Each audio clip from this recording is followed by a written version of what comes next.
जब दूसरी लेशा नहीं होती है तो सिर्फ उन नारकियों को सम्यक दर्शन की योग्यता तब बन जाती जब कृष्ण लेशा की मंदता होती है।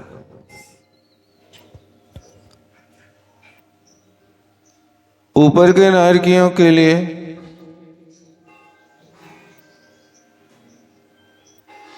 कोई नील लेशा के साथ, कोई कापुत लेशा के साथ तो कर लेता है, लेकिन मनुष्य त्रेंचों को कभी त्रिकाल में कृष्ण नील कापोत लेशा में सम्यक दर्शन नहीं होता।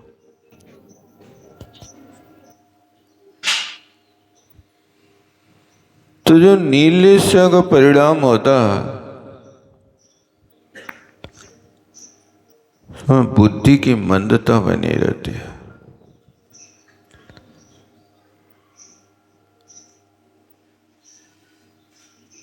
और दूसरा लक्षण उसका होता जिसको बुद्धि विहीन कहते हैं, अपनी भाषा में जिसको खिलकट कहते हैं। कुछ भी समझ में नहीं आता और उससे भी ज्यादा बड़ा निपट अज्ञानी होता है त्रियंचों की तरह।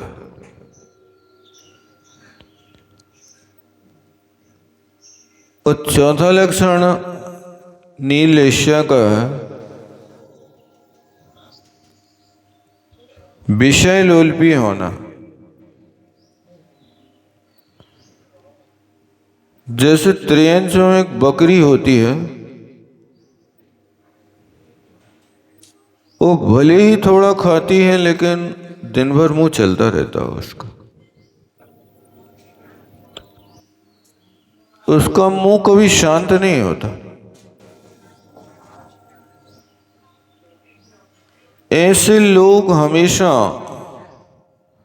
जो अपने मुख में कुछ ना कुछ रख करके चलते हैं, ये नील लेशा का लक्षण समझना। भोजन का पान तो सीमित समय पर करते हैं,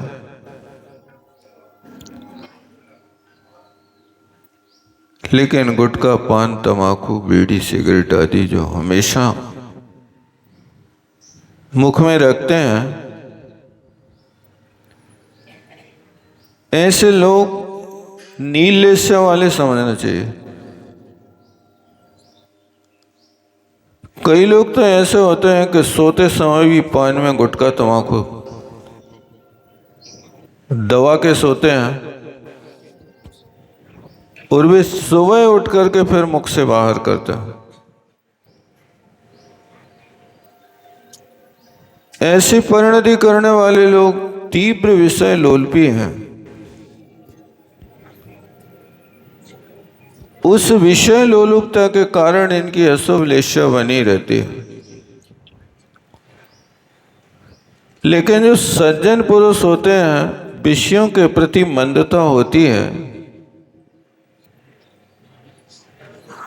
तो वे किसी भी वस्तु का विषय सेवन कर लेते हैं,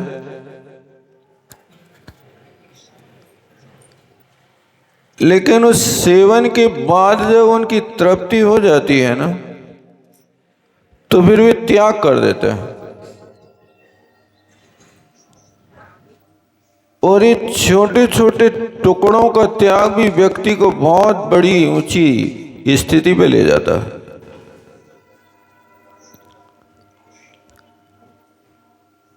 इसलिए आपने यदि भोजन कर लिया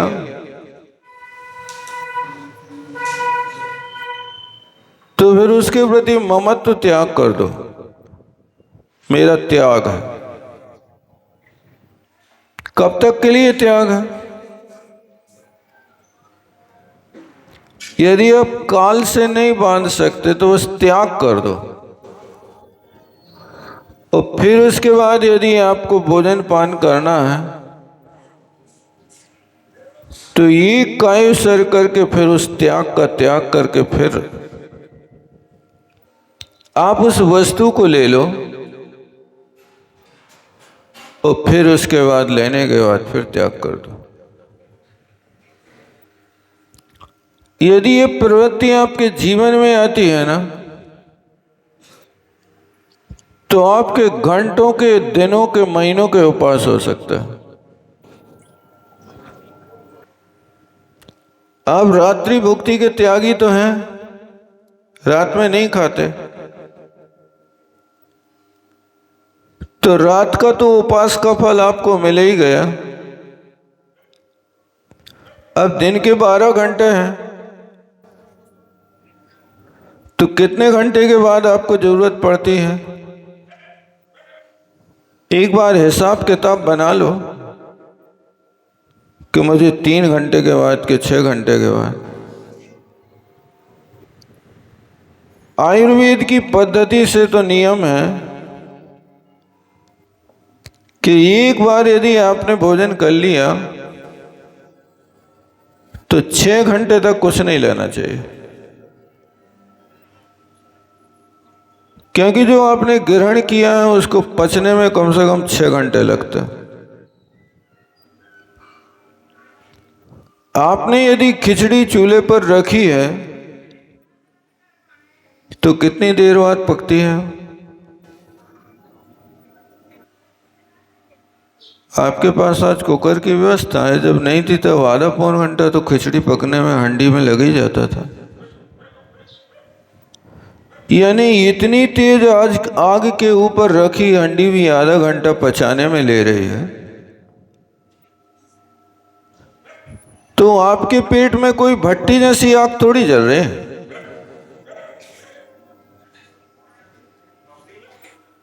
उधर की भी अग्नि तो होती है, लेकिन उस अग्नि की सीमा होती है। यदि आपने कोई वस्तु डाली है, भोजन डाल दिया, तो अब 6 घंटे तक आप फ्री छोड़ दीजिए। स्वस्थ रहना है तो आज के एलोपैथिक डॉक्टर नहीं मानते इस बात को, वे कहते हर घंटे में चिड़ियों जैसे चौहते रहो। जी नील लेस्य को बनाने का अभ्यास करता है, कोशिश करें कि आप रात्रि भुक्ति के त्यागी हैं, और दिन में यदि 2 बार सेवन कर लेते हैं तो 2 बार के सेवन करने पर आपको यदि 1 घंटे का समय निकला तो 23 घंटे का आपका उपवास हो गया। और उपवास को तप के अंतर्गत रखा है। आप समझते नहीं, एक एक मिनट के त्याग की बहुत बड़ी महिमा है। महाराज ने सुनाया होगा आपको, एक जुलाहा हमेशा शराब का सेवन करता था।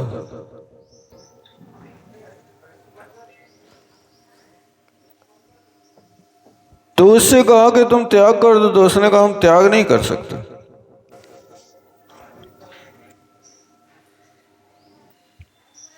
तो उससे कहा कि तुम जो हथकरघा चलाते हो या जो अपनी मशीन चलाते हो,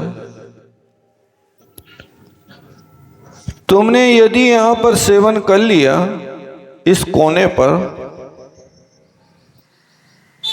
तो यहां सेवन करने के बाद त्याग कर दो, और फिर घूम करके चल के आने पर जब तक आप इसी कोने पर ना आ जाओ तब तक के लिए त्याग कर दो। उसने कहा ये तो बहुत सरल नियम है, इसका तो मैं पालन कर लूंगा। हाँ यही तो चाहते हैं ना। अब ये क्रम उसने रखा और वो उस कोने से पी करके चला। अब त्याग है मेरा।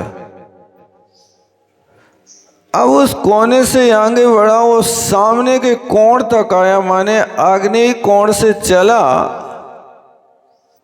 तो तो वो वायव्य कोण तक आया और इतने में मर गया, और मर करके वो देवगति में चला गया।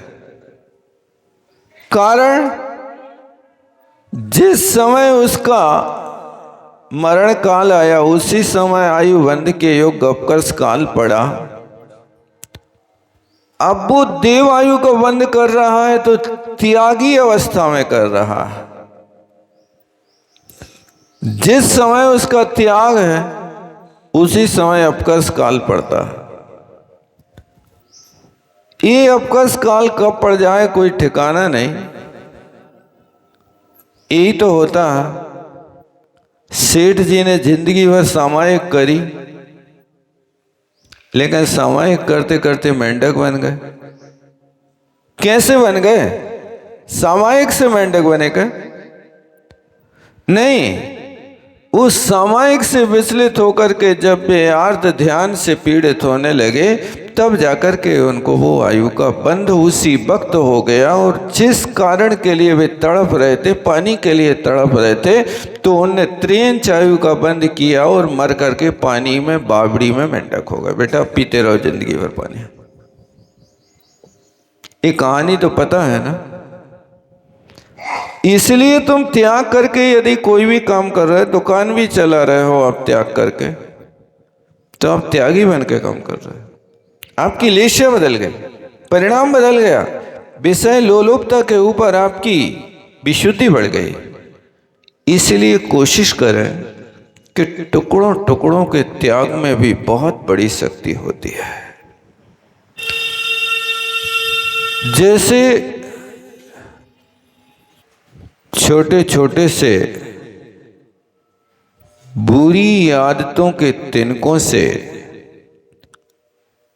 दुर्गति का घोंसला बनाया जाता है। क्या? छोटी छोटी सी बुरी आदतों के तिनकों से दुर्गति का घोंसला बनाया जाता है। तो कोशिश करें कि वो छोटी छोटी बुरी आदतों को अपने जीवन से निकाल दें, और जितना अच्छा कर सके उतना अच्छा करने की कोशिश करें। कई लोग कहते हैं कि महाराज हम हमेशा अच्छा करते हैं लेकिन हमारे साथ बुरा होता है। ये तो हर किसी की शिकायत रहती है ना, हम अच्छा कर रहे हैं लेकिन बुरा हो रहा है। आप जिस कार्य को अच्छा मान रहे हैं, सामने वाला भी उसको अच्छा मानता कि नहीं मानता? इस बात पर भी तो विचार करो।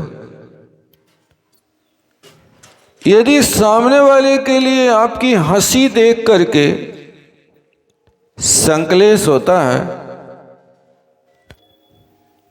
तो कोशिश करें कि उस समय उसके सामने आप अपनी हंसी होठों के भीतर रखें, क्योंकि वो आपकी प्रसन्नता को झेल नहीं पा रहा है। इसलिए उस बुरी आदत से बचने की कोशिश करो। ये विषय लोलुपता में आपने यदि किसी भी वस्तु का सेवन कर लिया, अब एक निश्चित काल तक के लिए त्याग कर दो। आपने एक जोड़ी कपड़े तन पे डाल लिए, वह 7 दिन भर यही रहेगा। रोटी खाएं तो, शुद्धि बिगड़ जाए तो, इन सब चीजों के लिए आप कोशिश करें कि शुद्धि परिणामों की शुद्धि मुख्य। 16 करते हैं और 17 सुनाते हैं यदि कोई छी जावे तो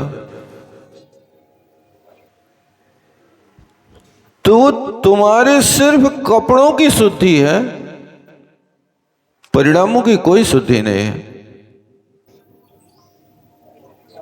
पीले कपड़े पहने से पीत लेस्या नहीं बनती। पीत लेस्या तो तुम्हारे अंदर के परिणाम से बनती है। और वो शुद्धि दिलाएगी। तो फिर क्या करें? बहिरंग शुद्धि ना करें? बहिरंग शुद्धि का निषेध नहीं कर रहे, लेकिन संकलेश ना करें ये कहा जा रहा है, उसका भी पालन करें। लेकिन ध्यान रखें कि आपको यदि शुद्धि के कपड़े पहन करके सभा में बैठना है तो आपका वहां बचना संभव नहीं है। या तो आप अपने पास ऐसा कोई रक्षा कवच लेकर के चलें, कोई लोहे का पिंजड़ा लेकर के जिसमें बैठ जाओ आप आकर के,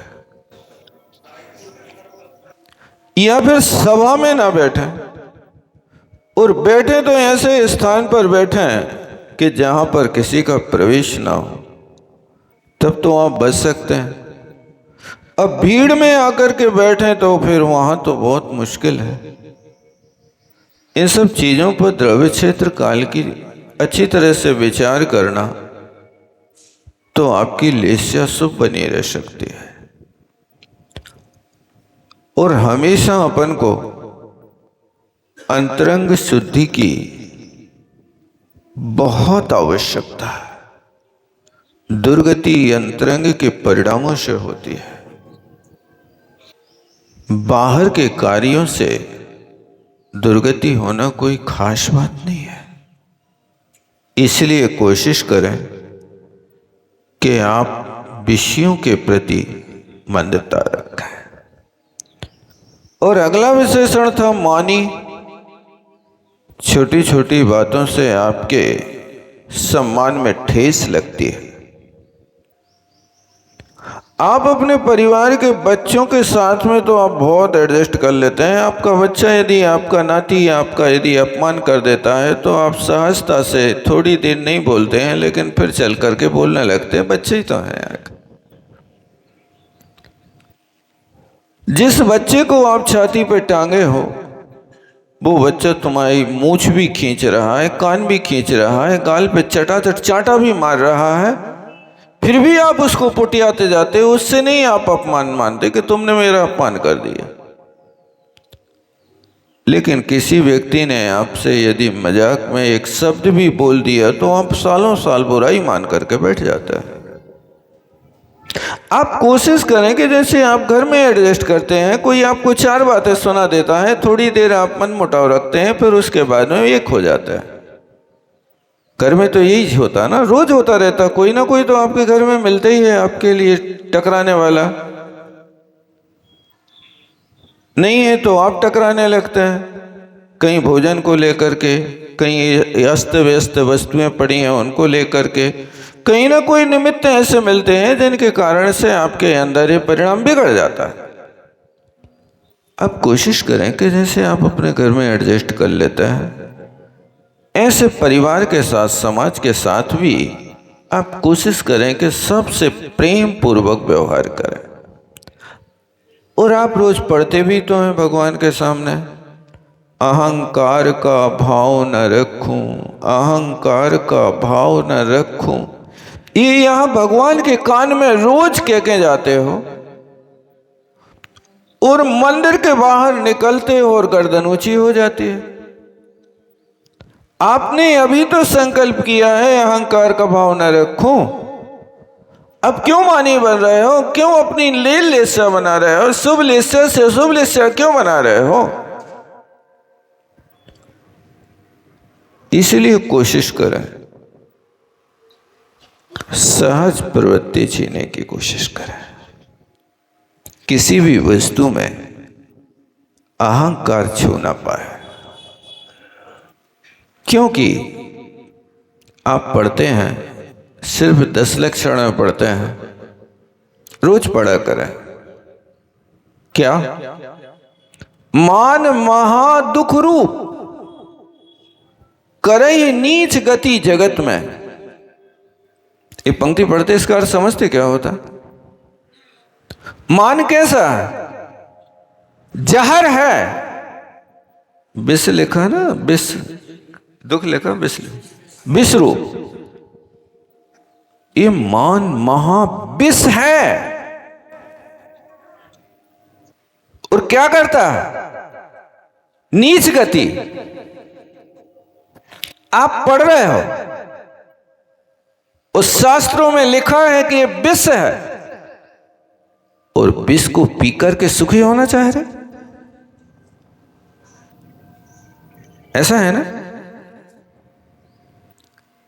ये 10 लक्षण में पढ़ते हो और सिर्फ 10 दिन पढ़ते हो, 10 दिन नहीं, 30 सेकंड में ये पंक्ति पढ़ लेते होंगे मार्दो धर्म की, 30 सेकंड में तो हो जाती होगी ना, 1 मिनट में कर लेते होंगे। 10 लक्षण पूजन में यदि 10 मिनट लगते होंगे तो एक कार्य को पढ़ने में 1 मिनट लगता होगा, तो उस समय आप पढ़ लेते हैं, लेकिन बहुत हड़बड़ में रहते हैं क्योंकि 10 लक्षण का अवसर रहता है, बहुत से काम निपटाना पड़ते हैं, 10-15 पूजा करना पड़ती है, संगीतकार के साथ चलना पड़ता है, बहुत सारे कार्य रहते हैं। तो संगीत सुने के पूजा की पंक्ति पढ़ें, क्या करें बताओ, क्या करते हैं आप लोग? संगीत में बुद्धि रहती है। कई लोग कहते हैं 10 लक्षण के बाहर निकलने के बाद ठाठ से पूजा करके आए। पूजा ठाठ से करी जाती है कि भक्ति से करी जाती है? ईमानदारी से बताओ। वैसे ठाठ से करी, इसका मतलब तुम बाहर के वैभव में उलझे रहे, तुम बाहर के रंग मंच पे उलझे रहे, और जो कहता मैंने भक्ति से करी है वो बाहरी साधनों को हटा करके अंतरंग में लगा रहा है। इसलिए भगवान की भक्ति करना, ठाठ में मत उलझना, नहीं तो बाहर बाहर रह जाओगे। इसलिए इस पंक्ति को जब कभी भी आपको मान आवे, किसी वस्तु को लेकर के अहंकार आवे, तो बस ये पंक्ति गुनगुनाया करो। मान कैसा है? विष है कि महाविष है? महाविष लिखा ना। महाविष किसे कहते हैं? जिसको सूंघ लो तो मर जाओ, देख लो तो आंखें फूट जाएं, हाथ लगा दो तो तेजाब की तरह हाथ गल जाए।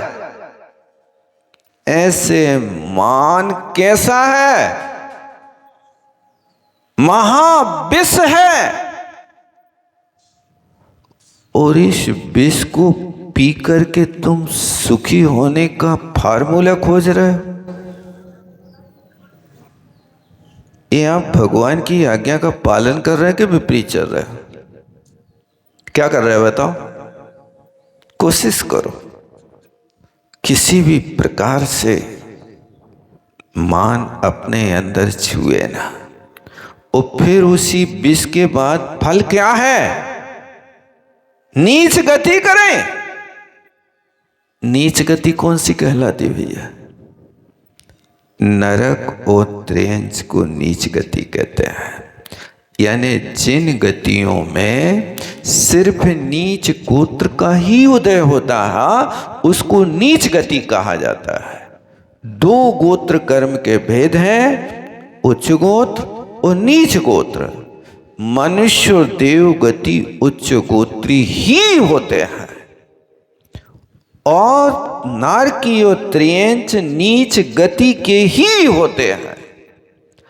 अब आचरण बदल जाए, उच्चम नीचम चरणम उच्चम नीचम हवे गोदम, उच्च गोत्री मनुष्य भी यदि निंदनीय कार्य करने लगे तो लोग व्यवहार में उसको नीच गोत्री कह सकते हैं, लेकिन मूल में तो उसका उच्च गोत्र का ही उदय है। 2 गोत्र हैं और 4 गतियां हैं। उन 2 गोत्रों को 4 गतियों में विभाजन करना, लेकिन उच्च गोत्री भी यदि नीच कार्य कर रहा है तो उसको नीच गोत्री कहते हैं, और नीच गोत्री यदि उच्च कार्य कर रहा तो उसको उच्च गोत्री कह सकता है। ये अंतर उसमें समझना। आप कार्य कौन से कर रहे हो? मान क्या करेगा? क्या करेगा पता है?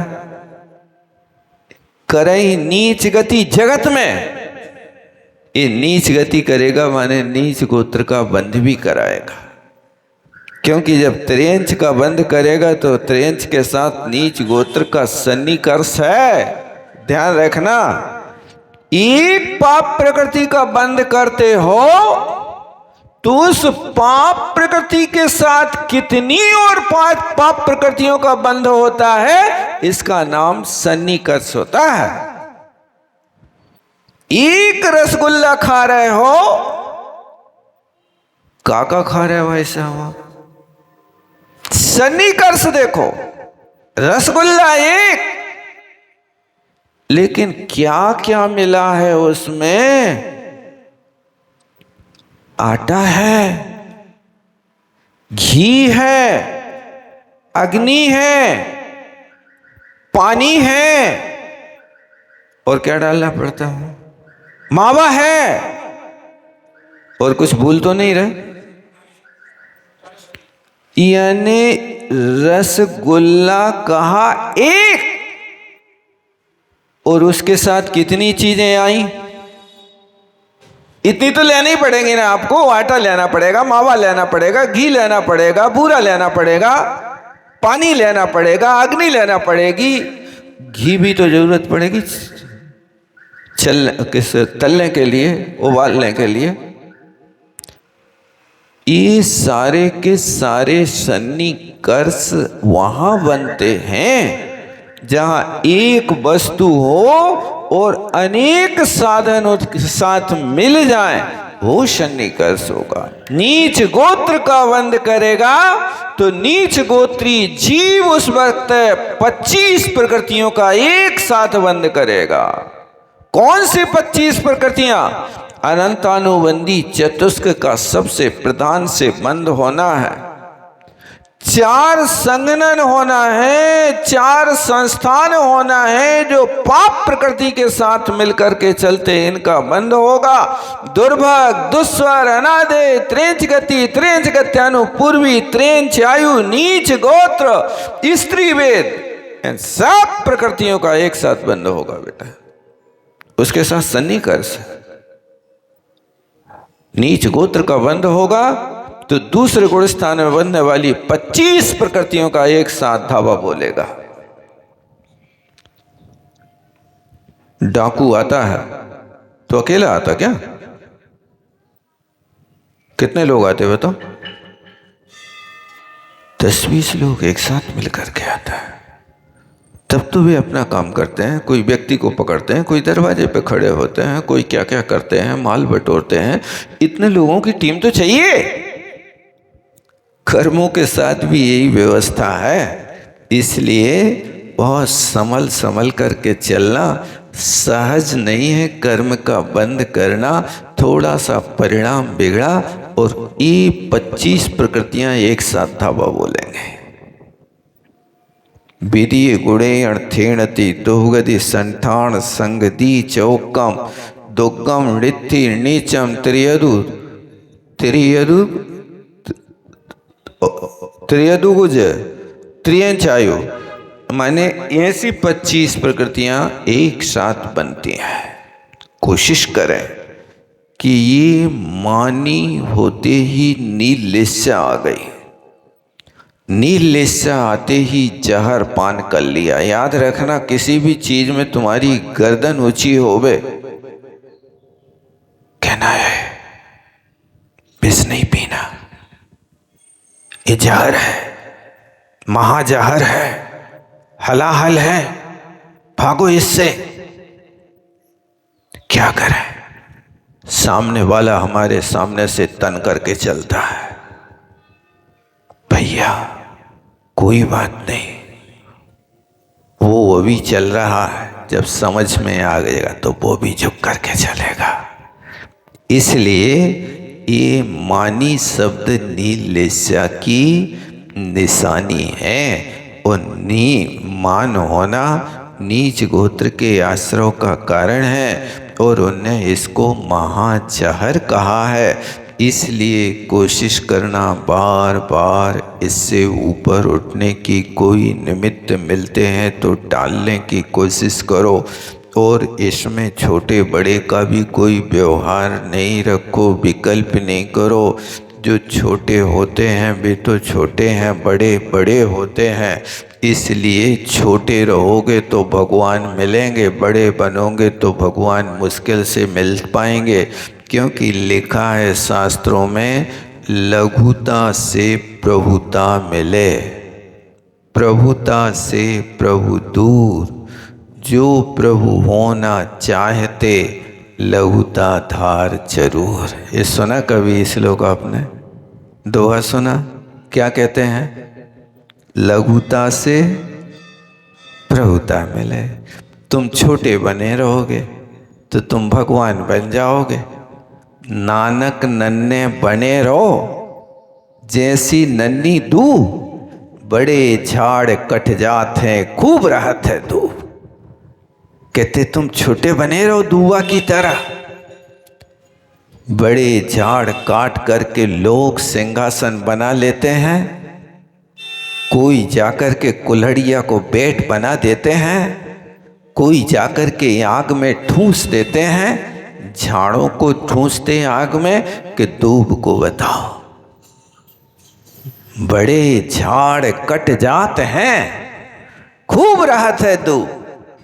दुआ से तो लोग, उस दूब से तो लोग कई आमनाओं में पूजा करते हैं।